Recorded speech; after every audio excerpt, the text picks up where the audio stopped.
안녕하십니까.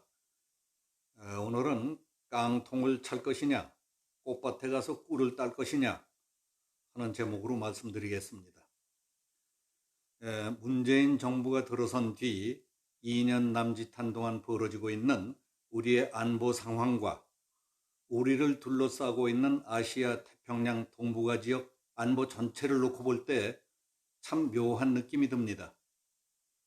핵 문제를 둘러싼 대북 관계와 대미 관계, 한중 관계를 복원하겠다며 중국과 주고받은 세 가지는 안 하겠다는 삼불 약속, 한일 청구권 협상을 흠집낸 뒤에 빚어진 대일 갈등과 대일 갈등을 구실로 파괴해버린 지소미아 조치에 노발대발하는 미국 등을 보며 매우 심상치 않다는 생각이 듭니다. 더욱 이해하기 어려운 것은 지소미아 종료를 둘러싸고 한미 간의 지류가 좋지 않은 이 시점에 청와대는 8월 30일 어제 국가안전보장회의 상임위원회를 열고 26개의 주한미군 기지에 대한 조기 반환을 추진하기로 했다고 발표한 겁니다. 청와대는 보도자료를 통해서 특히 용산기지는 반환 절차를 금년 내에 개시하기로 했다. 기지 반환이 장기간 지연됨에 따라 사회 경제적 어려움이 발생하고 있는 원주 부평 동두천 지역의 3개 기지에 대해서도 최대한 조기에 반환될 수 있도록 추진하겠다고 밝혔습니다. 북한 측이 며칠에 한 번씩 새벽마다 미사일 발사 실험을 해도 입도 뻥끗하지 않던 대통령 안보실은 왜 하필이면 한미 간의 민감한 시기에 국가안전보장회의 상임위원회까지 열어서 미군 기지 조기 반환 문제를 다루었다는 것도 좀 그렇고, 미군 기지 조기 반환을 추진하는 이유로 지역의 사회 경제적 어려움을 거론했다는 것은 사려 깊지 못했던 것으로 보입니다. 그런 것을 보는 상대방이 어떻게 받아들일까 하는 것까지 배려하는 것이 기본이 아닐까 생각이 됩니다. 당신이 그렇게 나오는데 나라고 못할 게 없지 않느냐 하는 것은 외교가 아니라 시비입니다.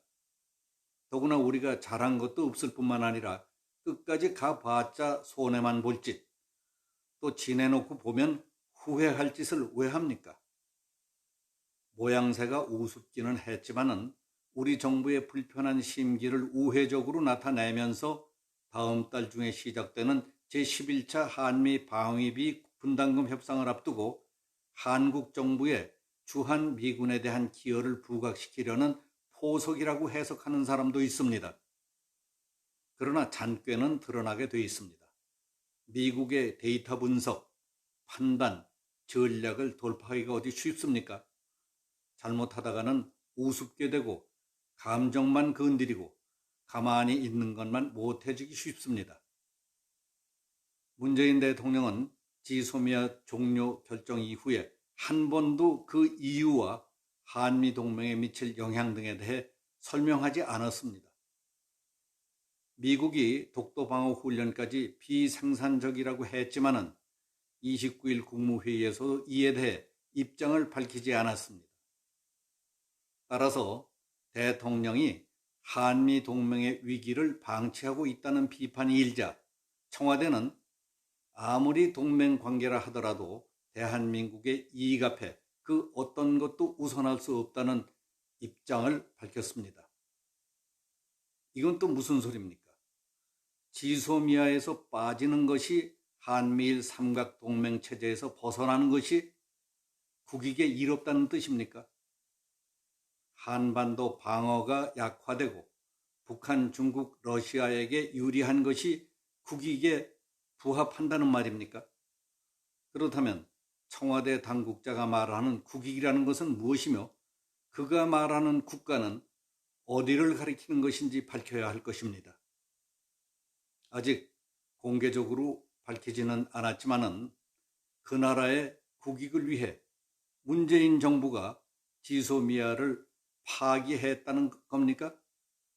미국과 충돌하며 독도 방어 훈련에 나선 것도 그렇고 중국과의 관계를 복원하겠다며 삼불 약속을 공개적으로 한 것도 그렇고 국제적인 대북 제재에 동참하지 않고 한국만 독자적으로 제재 완화로 동맹국들과 역행했던 것들도 이게 국민들은 모르는 바로 그 나라의 이익을 위해서 했단 말입니까?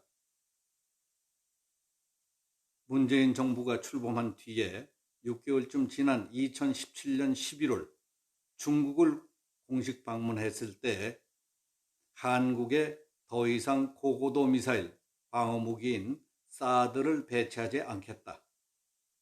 미국의 미사일 방어 체제인 MD에 참여하지 않겠다.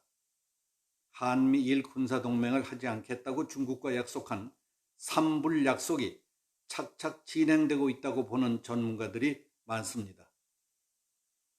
미국은 문재인 정부가 과거사 문제를 내세워서 반일 정서를 선동하면서 지소미아를 파괴했지만 그 이면에는 반미 노선이 작용하는 것으로 본다는 겁니다.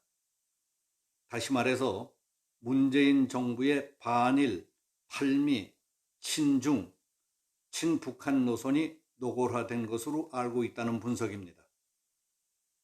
최근의 사례를 보겠습니다.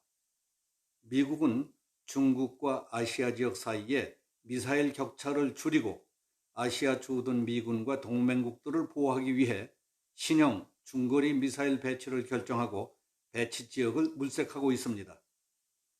일본은 그 배치를 매우 긍정적으로 검토하고 있는데 반해서 문재인 정부 고위 관리는 국회에 출석해서 중거리 미사일 배치는 논의한 적도 없고 검토한 적도 없고 계획도 없다며 배치 거부 의사를 분명히 했습니다.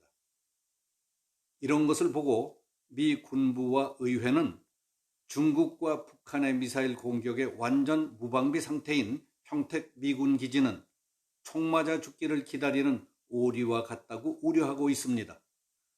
미 국무부 대변인의 주한미군 안전위협과 미 국무부 차관보의 지소미아 원상회복 경고는 이런 상황에서 나온 겁니다.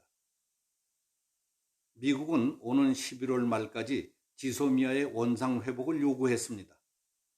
만약 이 요구가 받아들여지지 않을 경우에 미국은 한국에 대한 경제 제재를 금융 분야까지 확대시키고 더 나아가서 세컨더리 보이콧까지를 걸 가능성이 있다는 겁니다.